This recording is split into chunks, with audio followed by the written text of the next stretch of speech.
আমার কি পেঁয়াজু পেঁয়াজুর নাম কি?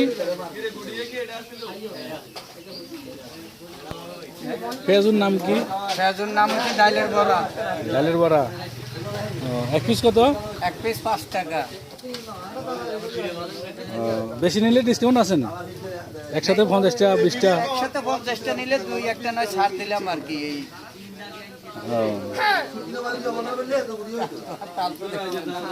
এই তেল ভেজাল কিছু আছে না? না, ভেজাল কিছু নাই, কোনো কেমিক্যাল নাই, ক্ষতিকর কিছু নাই তো? না কিচ্ছু নাই। এর ভিতরে আছে পেঁয়াজ আছে, কাঁচামরিচ আছে, লবণ আছে, কপি আছে, ও বাঁধাকপিও আছে।